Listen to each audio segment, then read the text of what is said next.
Good morning, students. After a long break, we are going to continue in the lectures today. 2nd November 2020. I think the 2020 has gone to the due to the coronavirus disease, and we are not meeting in the face to face after a long time. So I will discuss to you in the chapter number 4 the glimpses of past.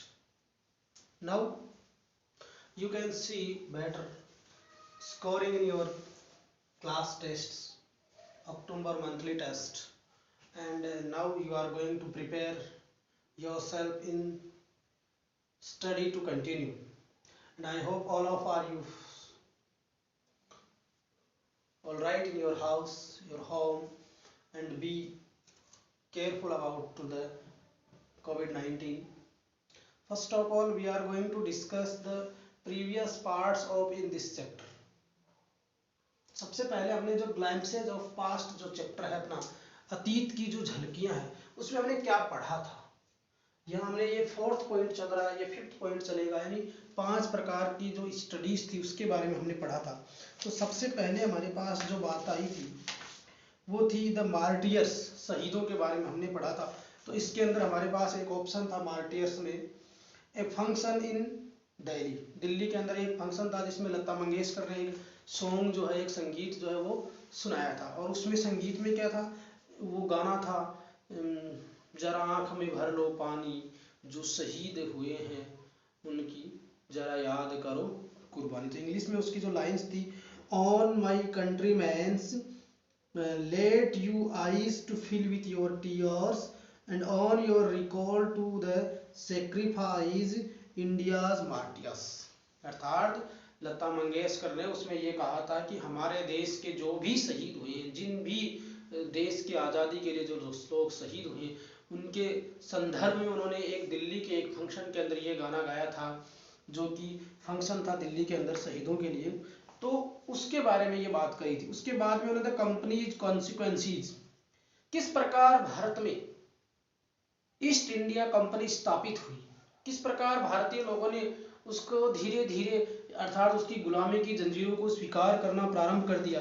तो आप लोगों को पता ही होगा, हमने ये पढ़ा था कि ब्रिटिश ईस्ट इंडिया जो कंपनी है उसके जो मॉडर्न जो आर्म्स थे, जो हथियार थे, उसके बलबूते पर उन्होंने भारतीय लोगों पर अधिकार करना प्रारंभ कर दिया। उन्होंने डिवाइड एंड रूल की पॉलिसी अपनाई, और भारतीय जो क्षत्रिय राजा थे उनमें दूरदर्शिता की बहुत कमी पाई गई थी। उन्होंने सोचा कि ये ईस्ट इंडिया कंपनी वाले हमारी सहायता करेंगे पड़ोसी राजा से, लेकिन उसका दुर्गामी जो परिणाम हुआ, धीरे धीरे सारे के सारे जो राजा हैं एक एक करके ब्रिटिश ईस्ट इंडिया कंपनी के गुलाम होते गए, और इस प्रकार से उन्होंने भारतीय ईस्ट इंडिया कंपनी को बहुत बड़ा व्यापारिक तौर पर बना दिया। फिर ब्रिटिश रूल्स आ गया। 1765 से 1836 के बीच में ब्रिटेन ने वहां से हुकूमत करना भारत पर प्रारंभ कर दिया। फिर इस प्रकार से जब हुकूमत करते करते ये बातें चल ही रही थी कि उसमें ये हुआ था सबसे पहले कि लोगों ने धार्मिक भावनाओं के आधार पर, जो रिलीजियस लीडर थे उन्होंने क्या कहना शुरू कर दिया था, को क्या क्या बातें उनके बीच में हुई थी। ये चीजें हमने इस चैप्टर के प्रीवियस लेक्चर में देखा है, और ये सब बताने के पीछे हमारा लॉजिक ये रहेगा कि after a long period, I hope मतलब ये 1 वीक के बाद में आपकी क्लास हो रही, वैसे वीक में 3 दिन होती है, वैसे 3 दिन टेस्ट आ गए, 3 दिन उससे पहले नहीं हुई, और 1 सप्ताह ये निकल गया। आई होप लगभग ये 20 के बाद पहली क्लास है आपकी।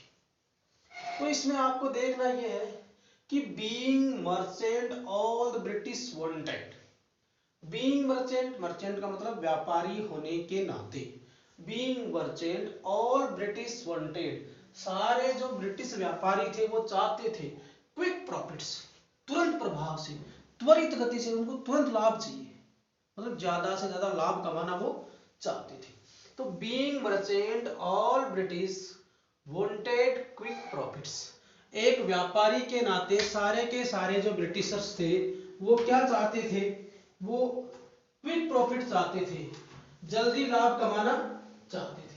अब वो जल्दी लाभ कमाए तो इसके लिए उसको क्या करना पड़ेगा, सोचने वाली बात है, कैसे कमाया जा सकता है। तो देखिए, देयर हैवी टैक्सेस, उनके भारी भरकम कर, forced farmers to abandon their fields, यानी उसके भारी भरकम जो कर थे उन्होंने किसानों को विवश कर दिया। abandon their fields यानी किसानों को उनके खेतों को छोड़ने के लिए क्या कर दिया, विवश कर दिया। उन्होंने इतने कर लगा दिए, इतने टैक्सेस लगा दिए कि किसान अपनी फसल से उन टैक्स की भरपाई भी नहीं कर पाता था। और जो अनाज पैदा करके सबका पेट भरने वाला जो किसान था उसकी दयनीय स्थिति हो गई थी। वो अपने बच्चों को खाना तक नहीं खिला पा रहा था। जो अनाज पैदा होता था वहां के अधिकारी आते और ले जाते थे, फिर भी उनके ऊपर टॉर्चर करते थे। इस तरह की परिस्थितियां चली और किसानों की स्थिति कोई ज्यादा नहीं सुधरी, आज भी वही है, उसमें कोई ज्यादा इंप्रूवमेंट नहीं हो पाया है। केवल देखने में ये लग रहा है कि उनको मतलब कि उनकी जो फसल जो पैदा होती है उनके पैसे उनको मिलते हैं, लेकिन उनके लिए कोई रेगुलेटरी एक्ट नहीं है, उनके लिए कोई पैसे मतलब उनकी फसल का कोई पैसा निश्चित करने वाला नहीं है, बिचौलिए उनके पैसों को खा रहे हैं। Their heavy taxes forced the farmers to abandon यानी त्यागना, forced यानी विवश करना, their fields यानी खेत, यानी भारी भरकम उनके टैक्सों से किसान बर्बाद हो गया। उन्होंने अपने खेतों को छोड़ना के लिए विवश होना पड़ा। But your men are taking all my crops. But your men are taking all my crops की ब्रिटिश ईस्ट इंडिया कंपनी के आदमी आएंगे और सारी फसल ले जाएंगे, पैदा करने वाले के पास कुछ नहीं बचेगा। You are still in arrears. You are still in arrears यानी आपका पहले का बकाया, arrears यानी पीछे का बकाया चल रहा है। You are still arrears, आपका पीछे का भी बकाया चल रहा है। If you don't pay next week, if you don't pay यदि आपने नहीं चुकाया, क्या?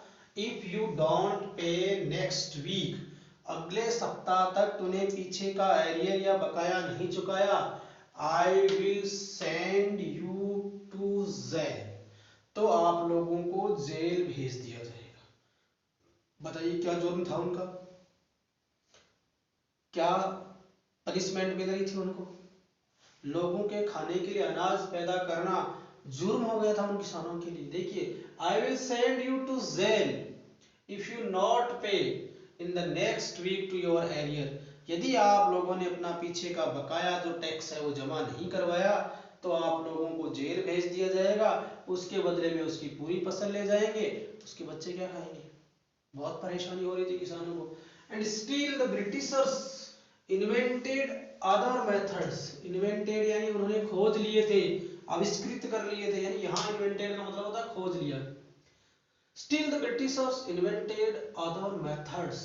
Still the Britishers invented other methods which gave them more profits. और ब्रिटिश लोगों ने और अधिक प्रकार के तरीके अपना लिए थे।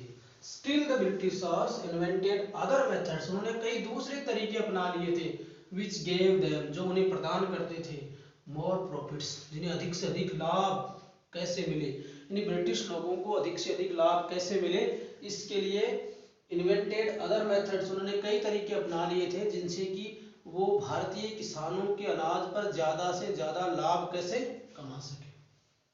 The goods manufactured in England, वो वस्तुएं, गुड्स यानी वस्तुएं, मैन्युफैक्चर्ड यानी बनाई जाती थी इन इंग्लैंड यानी इंग्लैंड में या ब्रिटेन में, अर्थात जो जिन वस्तुओं का उत्पादन इंग्लैंड में होता था, जिनको मैन्युफैक्चर किया जाता था इंग्लैंड में, जिनको बनाया जाता था, should not have any import duty, should not have any import duty when brought into India। पूरी बात को ध्यान से सुनिएगा। देखिए, the goods in manufactured in England, वो वस्तुएं जिनका उत्पादन इंग्लैंड में होता हो, should not have any import duty, उनके ऊपर किसी प्रकार का आयात शुल्क नहीं लगेगा। अगर इंग्लैंड से वो यहाँ आती है तो दूसरे देश में बिकने के लिए वहां उनको आयात शुल्क, इंपोर्ट ड्यूटी देनी होती तो वो हटा दी।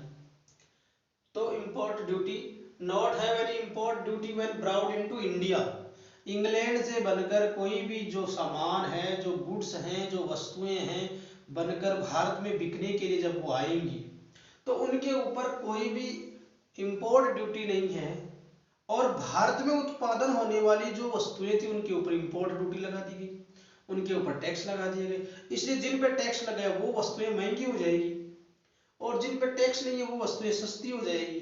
और तो और सस्ती होने के पीछे उनका लॉजिक ये भी रहेगा, वो मशीनों से बनी हुई आती थी और भारतीय चीजें हैंडमेड होती थी, हाथ से बनी हुई होती थी।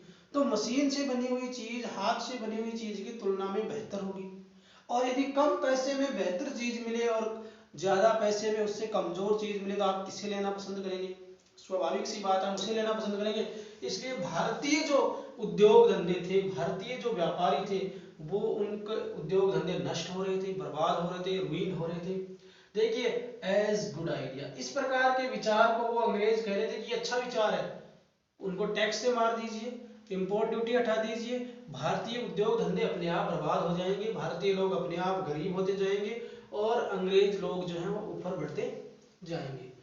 The East India Company's laws began to cripple यानी ये था मतलब बर्बाद कर देना, cripple Indian industries। East India company के जो कानून थे उन्होंने शुरू कर दिया, began to cripple Indian industries, बर्बाद करना, भारतीय उद्योग धंधों को बर्बाद करना प्रारंभ कर दिया। Inevitably families followed between 1820 to 22 and 1836 15 lakh Indians died of starvation। एक रिपोर्ट के मुताबिक कि 1822 और 1836 में 15 लाख लोग जो हैं वो भूखमरी के कारण मारे गए। स्टारवेशन यानी भूखमरी के कारण, भूख से, अनाज की कमी के कारण। भारतीय लोगों ने इतना अनाज पैदा किया, अंग्रेज लोग उसको इंग्लैंड ले गए, उसको उद्योग धंधों में लगा दिया, लेकिन लोगों को खाने के लिए नहीं दिया, और उसकी वजह से 15 लाख लोगों की भूख से मृत्यु हो गई। 15 लाख, उस जमाने में 15 लाख लोग, जब पॉपुलेशन बहुत कम थी, तो शुरुआत में जो फैमिलीज हैं जो इस नियमों को फॉलो कर रही थी बिटवीन 1822 से 1836 तक, 15 lakh Indian diets of starvation, 15 lakh भारतीय लोग जो हैं वो भूख से मारे गए। 15 लाख लोग भूख से मारे गए, किस वजह से? ब्रिटिश ईस्ट इंडिया कंपनी के ऐसे नियमों की वजह से। जिन लोगों ने अनाज पैदा किया था उन्हीं के लिए खाने के लिए अनाज नहीं। द ब्रिटिश पॉलिसीज यानी ब्रिटेन की नीतियां, the British policies ruined the expert artisans and their business.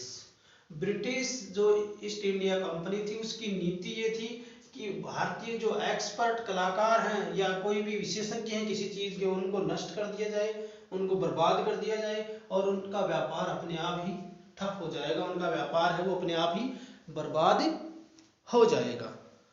Operations, operation का मतलब होता है किसी चीज को दबाना, ऑपरेशन से दबाना, उत्पीड़न, अत्याचार करना। तो ऑपरेशंस, उत्पीड़न, अत्याचार 1765 टू 1835, यानी 1765 से लेकर 1835 के बीच, यानी इन 70 जो सालों के अंदर अंग्रेजों ने भारतीयों पर जो जुल्म किए, जो अत्याचार किए, उनकी एक बहुत बड़ी श्रृंखला है। यहाँ पर तो उसकी कुछ झलकियां दिखाई गई। If you are going to study about the history of the under slavery of the British government in 1947, यानी 18वीं शताब्दी और 19वीं शताब्दी का यदि हम अध्ययन करते हैं तो हम पाते हैं कि भारत जो पहले सोने की चिड़िया कहलाता था, गोल्ड ऑफ कहलाता था, चिड़िया सोने की जो कहलाता था, उसको किस प्रकार से अंग्रेजों ने बर्बाद कर दिया। तो ऑपरेशंस क्या क्या उन्होंने उत्पीड़न किया, किस किस प्रकार से उन्होंने उत्पीड़न किया, इस बात पर चर्चा करते हैं। देखिए, but the British condition continued to oppress Indians, but the British continued to oppress Indians, अंग्रेजों ने भारतीयों के ऊपर लगातार उत्पीड़न जारी रखा, लगातार अत्याचार करना उन्होंने जारी रखा। वो लगातार भारतीयों को हे दृष्टि से देखते थे, उन्हें पशुओं के समान समझते थे, उनका व्यवहार उनके प्रति मतलब उनकी बिल्कुल स्थिति खराब कर दी। इन 1888 और 1818 में, इन 1888 1818 में they had passed regulation third. 1818 में उन्होंने एक एक्ट पारित किया, एक विधेयक पारित किया थर्ड के नाम से। They had passed regulation third, उन्होंने रेगुलेशन तृतीय पारित किया। उसके अनुसार वो क्या कर सकते थे, उस विधेयक का प्रमुख उद्देश्य क्या था। अब देखिए, if you are going to guilty, if you are going to any crime, then you are going to force and judicially, न्यायपालिका जो होती है हमारी, उसकी प्रक्रिया होती है, उसको आप फॉलो करके उस केस के में अपने बचाव के पक्ष में कुछ कह सकते हैं। लेकिन भारतीयों के खिलाफ देखिए अंग्रेजों ने क्या चाल चली अंडर इट, और इसके अतिरिक्त इसके तहत क्या किया जाएगा, an Indian could be gelled without any trial in a court, कि इस रेगुलेशन एक्ट के तहत किसी भी भारतीय पर यदि कोई मुकदमा दायर होता है तो उसके ऊपर बिना किसी कोर्ट में कोई मुकदमा चलाए, बिना केस दायर किए उसको सीधा ही जेल में भेज सकते हैं। अगर आपके पास आपका मौलिक अधिकार है कि आपने यदि कुछ अपराध किया है तो वो अपराध साबित होने तक आप उसका ट्रायल कर सकते हैं, उसका मुकदमा लड़ सकते हैं। और जब आप उसमें गिल्टी हो जाए, एक्यूज्ड रहे तब तक तो चलेगा, लेकिन जैसे आप उसमें गिल्टी हो जाएंगे, अपराध आप पर घोषित हो जाएगा या अपराध आप पर साबित हो जाए, तब आपको जेल भेजा जाना चाहिए। लेकिन यहाँ ऐसा नियम बना दिया कि यदि कोई भारतीय ऐसा कर रहा है तो कोई भी भारतीय इस नियम के तहत बिना किसी ट्रायल के उसको सीधा जेल में डाल दो। कुल मिलाकर क्या भारतीयों के ऊपर अत्याचार जो है उसकी सीमाएं हैं वो पार कर रही थी। All the time British officers in India drew a big salaries and also made fortunes in private business. British जो भी ऑफिसर्स थे, जो भी ब्रिटिश अधिकारी थे, वो भारत में बड़ी बड़ी सैलरीज ले रहे थे, तनख्वाह ले रहे थे, मोटी मोटी तनख्वाह उठा रहे थे, और साथ ही साथ क्या कर रहे थे, and made also Fortune in private business, और वो साथ में अपना निजी व्यापार भी संचालित कर सकते थे, उससे भी वो पैसा कमा सकते थे। अर्थात उनको ये सुविधाएं दी गई थी, ब्रिटिश लोगों को ये सुविधाएं प्रदान करी गई थी कि आप कंपनी के अंदर यदि जो नौकरी करते हैं, जॉब करते हैं, तो उससे तो आपको बड़ी सैलरी मिलेगी मिलेगी, साथ आप प्राइवेट बिजनेस भी इसमें कर सकते हैं। By 1829 Britain was exporting British goods worth 7 crore rupees to India। क्या कहा जा रहा है, बाय 1829 1829 तक, कब तक, 1829 तक Britain was exporting British goods, यानी ब्रिटेन जो है वो ब्रिटिश वस्तुओं का 7 करोड़ रुपए से भी ज्यादा का क्या करता, एक्सपोर्ट करता था। ब्रिटेन में जो वस्तुएं मैन्युफैक्चर होती थी उनको एक्सपोर्ट करता था इंडिया में, और 7 करोड़ रुपीस, उस जमाने में, अभी तो कुछ नहीं है 7 करोड़ रुपीस, लेकिन उस जमाने में 7 करोड़ रुपीस बहुत रुपए होता था, तो इतने करोड़ रुपए वो भारत से लेकर जाता था। The British prospered on the companies लूट, ब्रिटिश लोग जो थे वो कंपनी की लूट की बदौलत, कंपनी ने जो ये लूट मचा रखी थी उसकी बदौलत क्या हो रहे थे, वो प्रफुल्लित हो रहे थे, वो और धनी हो रहे थे, वो और पैसे वाले हो रहे थे। And Indians industries begin to die, और भारतीय जो अर्थव्यवस्था थी, भारतीय जो उद्योग धंधे थे, भारतीय जो लघु उद्योग धंधे थे, भारतीय जो कुटीर उद्योग धंधे थे, वो सारे के सारे डिस्ट्रॉय हो रहे थे। क्यों कि उनमें काम करने के बाद जो वस्तुएं बनती थी उनकी जो प्राइस तय होती थी वो ब्रिटेन से आई हुई वस्तुओं की तुलना में ज्यादा होती थी, और ब्रिटेन की तुलना में वो हाथ से बनी वस्तुएं कमजोर भी दिखती थी, इसलिए ब्रिटेन में किसी चीज आती थी उस पर इम्पोर्ट ड्यूटी नहीं लगी थी, इतना वो व्यापार यहाँ बढ़ा रहे थे और पूरी भारतीय अर्थव्यवस्था को चौपट करने पर तुले हुए थे। तो इस प्रकार अंग्रेजों ने, जो ब्रिटिश ईस्ट इंडिया कंपनी है, वो भारतीयों को लूट रही थी, भारतीयों को अपना गुलाम बना रही थी, भारतीयों पर अपना अत्याचार कर रही थी। तो इस प्रकार से ये कुछ पॉइंट्स थे। इसके बाद जो गवर्नर था विलियम बेटिक, उसने अपने इंग्लैंड में रिपोर्ट करी कि यहाँ के जो किसान जो हैं, यहाँ के जो वीवर्स, जो बुनकर जो हैं, खेती के आधार पर काम करने वाले हैं, उनकी केवल हड्डियां बची हुई हैं, उनको भी हम क्या कर देंगे, बदरंग कर देंगे, उनको भी हम ओपन कर देंगे, उनको भी हम पूरा लूट लेंगे। ये बातें उनके बीच में चल रही थी। आज का चैप्टर हम यही फिनिश करते हैं, इसके बाद आगे आप पॉइंट नंबर सिक्स्थ है वो पढ़ने वाले हैं डिससेटिस्फैक्शन, असंतुष्टि लोगों में कैसे प्रारंभ हुई, उसके बारे में हम नेक्स्ट क्लास में पढ़ेंगे। Thank you very much.